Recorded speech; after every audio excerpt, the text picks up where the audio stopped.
20세기 최고의 변증학자 하면 C.S. 루이스가 생각이 납니다. 우리 사진 한번 보여주시겠어요? C.S. 루이스. 교회를 다니면서 그의 저서를 한 번쯤은 접해봤을 것입니다. 저서를 접하지는 못해도 그의 이름은 한 번쯤 다 들어봤을 거예요. 그 중에 유명한 책이 스크루테이프의 편지가 있고, 또 순전한 기독교, 고통의 문제, 이런 책들이 있죠. 그런데 교회 다니는 교인들뿐만이 아니라 세상 사람들에게도 잘 알려진 그의 책이 있는데요. 그것은 나니아 연대기입니다. 영화로도 나와 있죠. 7권의 전집인데요. 이 책을 통해서 예수님의 십자가와 부활을 변증한 것이죠. 감사합니다. C.S. 루이스는 원래 무신론자입니다. 하나님을 믿지 않았어요. 그런데 하나님이 계속해서 그를 향해 다가오시죠.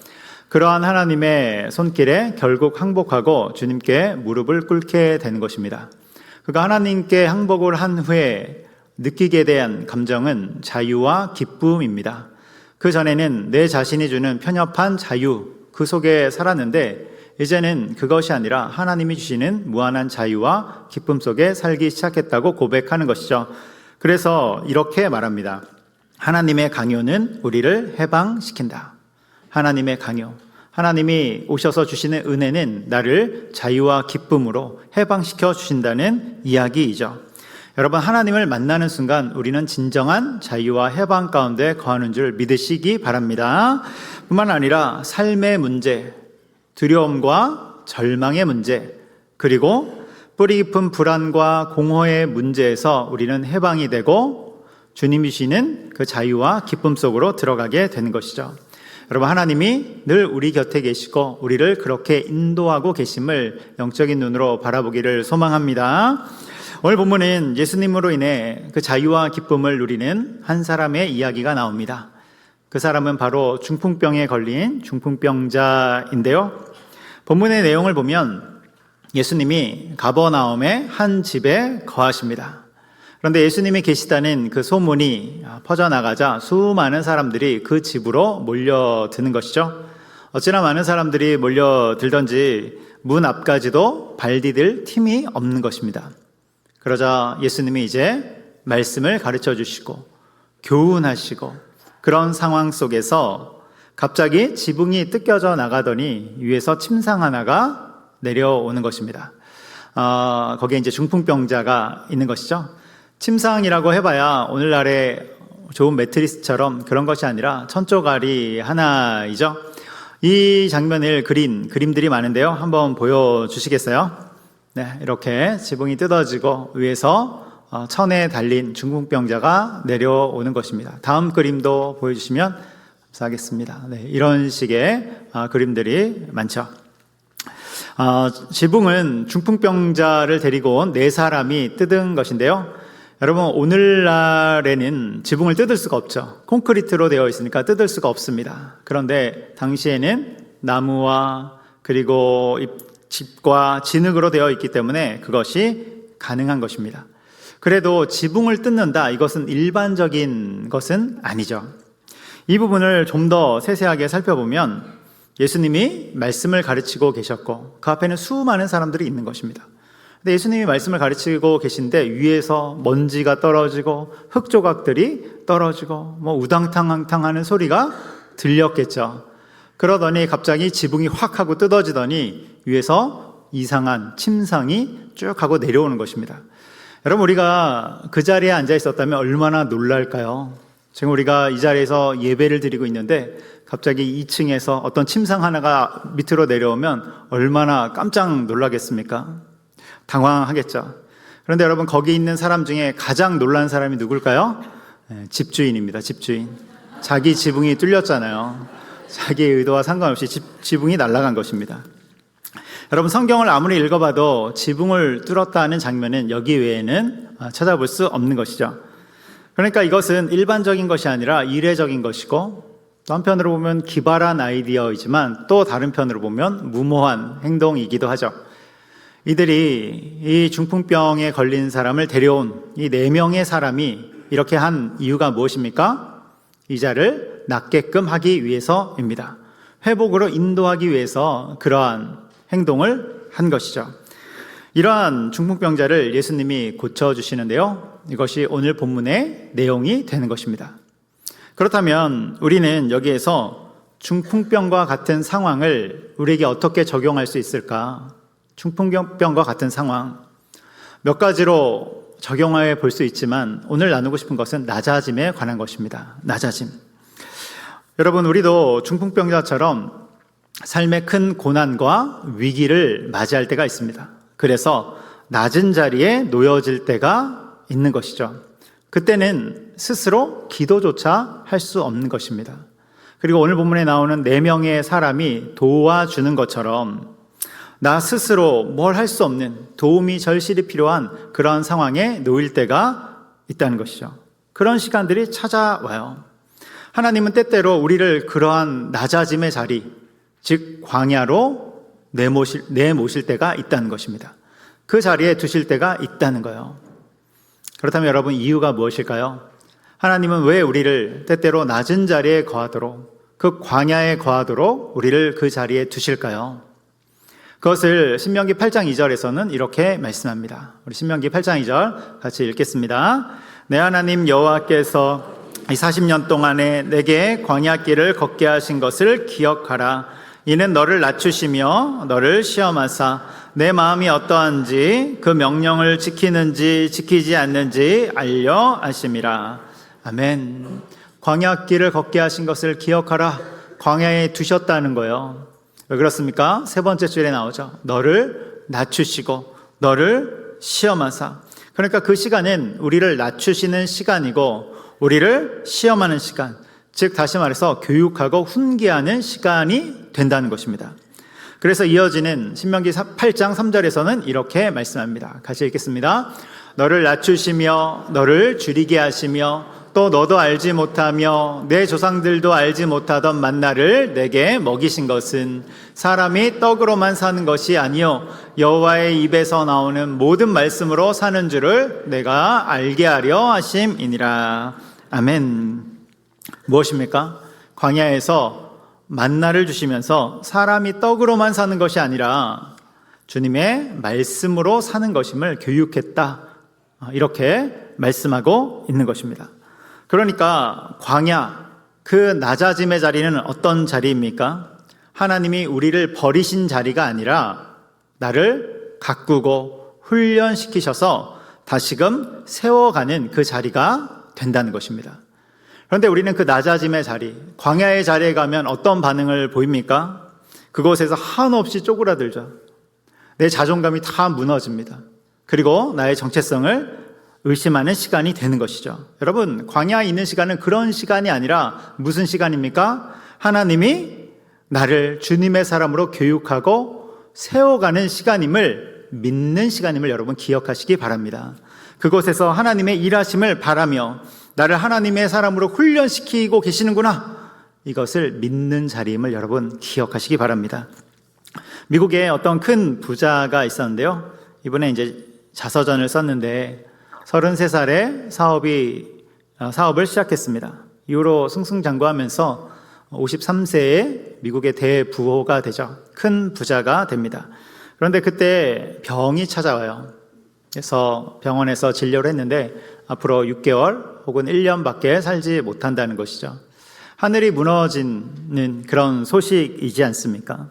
드디어 큰 재물을 얻었는데 지금 이렇게 잘 나가는데 생을 마감하게 되다니 너무나도 비통에 빠진 것입니다. 비통해야 하는 것입니다. 그때 병원의 벽면에 보니까 성구가 하나 달려 있었는데요. 사도행전 20장 35절에 주는 것이 받는 것보다 복되도다, 이 말씀이 걸려 있는 것이죠. 그 말씀을 보는 순간 자신이 그동안 살아왔던 그 삶을 쭉 되돌아보게 된 것입니다. 그동안 어떻게 살았냐면 조금이라도 더 움켜쥐려고 정말로 모든 것을 긁어 모아서 조금이라도 더 나은 삶, 더 높은 삶을 살려고 아둥바둥했던 자신의 모습이 그려진 것이죠. 즉시로 그 자리에서 회개하면서 하나님께 자신의 영혼을 맡기는 것입니다. 그때 병원 한쪽에서 실랑이가 일어나는데요. 어떤 한 어머니가 자신의 자녀, 소녀인데 이 소녀의 어린 딸을 치료해 달라고 하는 것입니다. 근데 병원에서는 안 된다는 거예요. 부족한 돈을 더 가져오라는 것입니다. 이것을 옆에서 지켜본 부자가 비서를 시켜서 그의 병원비를 다 대주도록 합니다. 이후에 이 소년은 건강을 되찾고 잘 치료가 되어서 이 부자를 찾아오죠. 그래서 감사 인사를 전하는데요.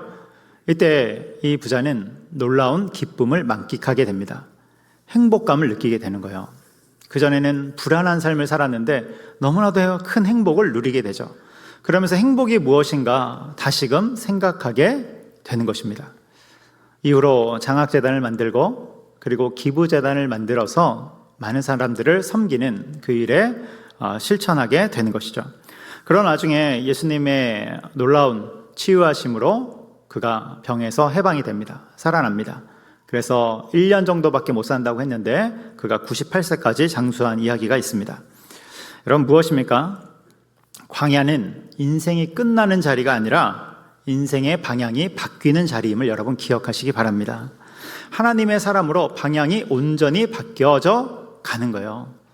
광야의 자리, 낮아짐의 자리는 하나님이 우리를 버리신 자리가 아니라 우리가 다시금 하나님의 사람으로 교육되어서 세움받아서 주님의 선한 도구로 살아가는 그 시간의 삶임을 여러분 기억하시기 바랍니다. 이런 이야기는 너무나도 많죠.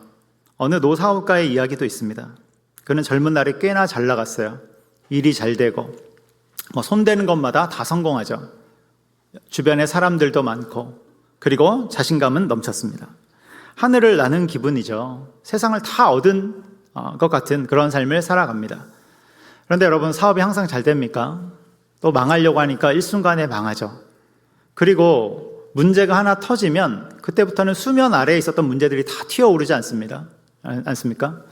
그러면서 여러 문제들이 생기고 사람들이 떠나가고 또 자신은 질병에 걸리는, 그 병에 걸리는 그 엄청난 상황을 맞이하게 되는 것입니다. 그가 병원 침대에 누워서 이런 고백을 해요. 제가 그대로 읽어드릴게요. 그때 처음으로 아무것도 할 수 없음을 깨달았습니다. 제가 침대 위에서 할 수 있는 기도는 하나님 살려주세요가 아니라 하나님 제가 누구인지 알려주세요 였습니다. 그동안에는 온통 자기 잘난 맛에 살았고 자기 자신을 위해서 살았죠. 그런데 병상 위에 탁 눕는 순간 내가 누구인지, 내가 무엇을 위해서 살아야 하는지 진지하게 돌아보기 시작했다는 것입니다. 그전에는 그냥 인생을 빠른 속도로 달려가기만 했어요. 그리고 뭔가 얻은 것 같았어요. 그런데 병상에서 인생이 다 멈춰진 그 순간 정말로 내가 누구인지, 내가 무엇 때문에 살고 있는지, 무엇 때문에 성취와 부를 쌓으려고 하는지 그것을 돌아보게 된 것이죠. 그가 이렇게 고백합니다. 그때는 내 인생이 망한 때가 아니라 내가 하나님께 붙들리기 시작한 때입니다. 여러분, 광야는 어떤 자리라고요? 하나님이 우리를 버리신 자리가 아니라 다시금 우리를 주님의 사람으로 교육시켜서 주님의 방향으로 나가게끔 하는 그런 놀라운 자리가 된다는 것입니다. 하나님의 사람으로 우리를 바꾸는 깊은 영성의 자리가 되는 거예요. 여러분, 하나님의 사람으로 바꿀 때 거기에 있는 중요한 도구가 무엇입니까? 주님의 만나, 말씀이 되는 것이죠. 그래서 우리는 광야에서 하나님의 말씀으로 주님의 사람으로 세워져 가는 것입니다. 그 영성의 자리로 초대가 되는 것입니다. 여러분, 중풍병자는 걷지 못했습니다. 그래서 예수님 앞에 놓여지죠. 이 부분도 굉장히 흥미로워요. 그가 움직이지 못했기 때문에, 자기 마음대로 하지 못했기 때문에 예수님 앞에 정확하게 도착합니다. 그가 만일 움직였으면 예수님 앞에 정확하게 도착을 했을까 싶은 것이죠. 움직이지 못했기 때문에, 자기 마음대로 안 됐기 때문에 주님 앞에 탁 대면을 하는 것이죠. 여러분, 우리는 종종 이렇게 말합니다. 이 상황만 아니었다면, 이 아픔만 아니었다면, 이 실패만 아니었다면. 아니요, 여러분. 하나님이 그것을 통해서 우리를 가장 정확한 자리, 우리를 가장 깊은 영성의 자리로 이끄심을 믿으시기 바랍니다. 우리를 주님의 자리로 이끌고 계신 거예요. 그래서 광야는 실패한 자리가 아니라 살아나는 자리입니다. 광야는 비워지는 곳이 아니라 주님의 말씀으로 채워지는 곳임을 여러분 기억하시기 바랍니다. 우리의 잘못된 찌꺼기들은 다 사라지고 하나님으로, 주님의 말씀으로 채워지는 놀라운 자리가 되는 것입니다. 우리가 그 낮아짐의 자리에 거할 때 나의 정체성을 의심하는 것이 아니라 오직 하나님이 나를 세워가신다는 그 믿음으로 살아가는 저 여러분 되기를 주님의 이름으로 축복합니다. 여러분, 히브리어로 광야가 미드바르잖아요. 미드바르. 미드바르에서 다바르가 나오지 않습니까? 다바르가 말씀이잖아요. 말씀. 광야는 주님의 말씀을 듣는 시간입니다. 그 말씀으로 나를 더욱더 채워가는 시간이에요. 목사님 요즘 너무 힘듭니다. 여러분, 말씀을 읽으시기 바랍니다. 목사님 요즘 더 힘듭니다. 더 말씀을 읽으시기 바랍니다. 제가 더 낮은 자리에 거합니다. 여러분, 더 말씀을 읽으시기 바랍니다. 그것을 통해서 깊은 영성의 자리로 나가는 것입니다. 그렇게 나가는 저 여러분 되기를 주님의 이름으로 소망합니다. 여기까지가 오늘 말씀의 첫 번째인 낮아짐의 영성입니다. 낮아짐의 영성. 두 번째를 볼 텐데요. 두 번째는 참된 회복입니다. 참된 회복. 오늘 본문에 보면 흥미로운 지점이 여러 가지 나옵니다. 그 중에 하나가 예수님이 중풍병자를 보고 중풍병이 나았도다 이렇게 선언하는 게 아니라 죄사함을 얻었도다 이렇게 선언하신다는 지점입니다. 아픈 사람이었으면 그 병이 나았도다 이렇게 말씀하셔야 될 것 같은데 죄사함을 얻었도다, 그 부분이 5절에 나옵니다. 우리 5절 말씀을 같이 한번 읽어보도록 하겠습니다. 예수께서 그들의 믿음을 보시고 중풍병자에게 이르시되 작은 자야 내 죄사함을 받았느니라 하시니. 아멘. 죄사함을 선언하는 순간이죠. 그러자 서기관들이 난리 납니다. 이거 신성모독이지 않는가? 7절에 나옵니다. 우리 7절 같이 읽겠습니다. 이 사람이 어찌 이렇게 말하는가? 신성모독이로다. 오직 하나님 한 분 외에는 누가 능히 죄를 사하겠느냐. 아멘. 예수님의 죄사함 선포가 일어나자 주변에 있던 서기관들이 난리가 나는 것입니다. 걸림이 되는 것이죠. 왜 그렇습니까? 여러분, 거기 있는 서기관들은 중풍병자에 대해서 별로 관심이 없어요. 그의 영혼에 대해서, 그의 질병의 회복에 대해서 관심이 없는 것입니다. 이들의 관심은 오로지 하나, 권세입니다. 권세. 죄사함의 권세를 누가 갖는가? 여기에 있는 것이죠. 여러분, 여기에 있는 우리는 영혼에 대한 관심이 있기를 축복합니다. 그래서 우리 주변에 주님이 맡겨주신 영혼들, 그 영혼들을 위해서 기도하고 또 섬기고 사랑하고 또 복음을 전하고, 여러분 그러한 영혼에 대한 수고를, 관심을 갖기를 소망합니다. 오늘 본문에서 예수님은 중요한 말씀을 하시죠. 그것은 죄사함의 말씀입니다. 여러분, 이 땅에 질병이 왜 생겼습니까? 이 땅에 아픔과 상처가 왜 생겼습니까? 원래 하나님이 이 땅을 창조하셨을 때는 그런 질병과 아픔이 없었어요. 에덴 동산에서는 그것이 없었습니다. 그런데 죄가 들어오면서 이 땅에 아픔과 질병과 상처들이 생기기 시작한 것이죠. 어떤 분들은 오늘 본문, 이런 본문을 보면서 아니 하나님 왜 병 주고 약 줍니까? 이렇게 말하는 분들도 계세요. 왜 병 주고 약 줍니까? 그러니까 왜 처음부터 병들지 않게 해주셔야지, 왜 창조주 하나님인데 연약한 피조물들에게 병에 시달리게 한 다음에 치유를 주십니까? 이렇게 질문하는 분들도 있다는 거예요. 그런데 여러분, 하나님은 그런 적이 없다니까요. 하나님이 세상을 만드시고 인간을 만드셨을 때는 그 질병과 아픔을 주신 적이 없습니다. 그런데 인간이 죄를 선택하면서 그 질병과 아픔과 상처를 끌고 온 것이죠.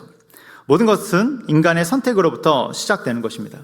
그래서 이 육체도 점점 사그라지고 연약해지고 결국 사망에 이르게 되는 것이죠. 그리고 그 상태로 사망하면 어떻게 됩니까? 그 죄를 가지고 영원한 불목 가운데 들어가게 되는 것이죠. 그런데 지금 예수님이 뭘 선포하고 계세요? 죄사함을 선포하고 있는 것입니다. 그러니까 여러분, 지금 예수님이 뭘 하고 계시냐면 단순히 육체의 회복만 주시는 것이 아니라 더 깊은 차원인 영혼의 회복, 새 생명, 구원, 다시 말해서 하나님과의 바른 관계를 세우고 계시다는 거예요. 하나님과의 바른 관계를 회복시켜 주고 계시다는 것입니다. 여러분, 병이 낫는 것은 귀한 것입니다. 저도 아플 때가 되면 기도합니다. 아픔이 오면 기도해요. 또 우리 성도님들 중에 질병에 걸리신 분들을 위해서 기도합니다. 환우분들을 위해서 기도합니다. 귀한 거예요. 그런데 여러분, 병이 낫는 것만으로 인생이 완성되지 않죠. 왜 그렇습니까? 병이 낫지만 시간이 지나면 또 다시 다른 병에 걸립니다. 그리고 시간이 지나면 죽음을 맞이하기 때문에 그런 것이죠. 그래서 가장 근본적인 것은 우리의 질병이 치유되는 것이 아니라, 치유되는 것도 중요해요. 근데 그것을 뛰어넘어서 주님의 구원, 다시 말해서 하나님과 바른 관계를 맺는 그 지점에 가는 것입니다.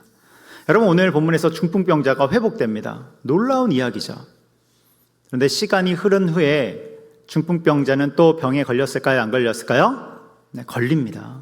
그가 똑같이 중풍병에 걸렸을지 아니면 다른 병에 걸렸을지 모르겠지만 시간이 흐른 후에 그는 또 질병에 걸리고 결국 이 땅에서의 삶을 마감하게 되는 것입니다. 무엇입니까? 치유가 핵심이 아니라는 거예요. 구원이 핵심이라는 것입니다. 하나님과 바른 관계를 맺는 것이 핵심이라는 것입니다. 여러분, 성경에서 예수님을 제외하고 가장 많은 이적을 베푼 사람이 누군 줄 아십니까? 가장 많은 이적과 기사, 바로 엘리사 선지자입니다. 엘리야도 정말 엄청난 이적과 기사를 베풀었지만 횟수로 보면 가장 많은 그 이적과 기사를 베푼 자가 바로 엘리사이죠. 그래서 엘리사가 많은 사람들을 치유해 줍니다. 뿐만 아니라 죽은 사람도 살려주죠. 여러분, 더 놀라운 사실은 뭔 줄 아십니까? 엘리사가 죽은 후에 어떤 다른 시신이 거기에 탁 놓여지자 그 사람이 살아나는 일도 있습니다. 그럼 엄청난 일이지 않습니까? 엘리사는 정말로 예수 그리스도의 그 이적과 기사를 예표하는 엄청난 인물입니다. 다 살려준다니까요. 그런데 여러분, 그런 엘리사도 죽습니다. 열왕기하 13장 14절에 보면 엘리사가 죽을 병이 들매 이렇게 나와요. 여러분, 무엇입니까? 치유가 핵심이 아니라는 거예요. 물론 예수님은 우리의 아픔과 문제를 해결해 주십니다. 여러분, 믿으십니까? 우리의 문제, 우리의 아픔, 그리고 우리의 기도 제목들을 해결해 주시고 응답해 주세요. 그런데 더 중요한 것은 그것을 뛰어넘는 구원, 하나님과 바른 관계를 맺는 것입니다. 그래서 지금 예수님이 죄사함의 선언을 하시는 것은 내가 너의 문제를 다 해결해 주겠다, 그것이 아니라 너의 영혼을, 인생을 구원하겠다. 다시 말해서 하나님과 바른 관계를 맺도록 인도하겠다. 이것을 말씀하고 있는 거예요. 여러분, 이것을 위해서 예수님이 십자가에 못 박혀 죽으셨죠. 만일 치유가 핵심이면 예수님은 십자가에 못 박혀 죽으시지 않으셔도 됩니다. 근데 하나님께로 인도하는 구원, 그 바른 관계를 위해서 십자가를 지시는 것이죠. 여러분, 그리고 이것을 다른 말로 하면 무엇이 됩니까? 너의 인생을 구원하겠다. 이것은 내가 너의 메시아, 너의 삶의 주인이 되겠다는 선언과도 같은 것입니다. 그래서 이 모든 것은 결국 한 가지로 모아져요. 한 가지로. 그게 뭐냐면 하나님이 너의 인생의 주인, 주님이 되겠다는 그 이야기로 모아지는 것입니다. 여러분, 서기관들이 지금 걸려 넘어진다니까요. 못 받아들인다니까요. 왜 그렇습니까? 결국은 예수님을 주님으로 인정하지 않기 때문이에요. 주인으로 인정하지 않기 때문입니다.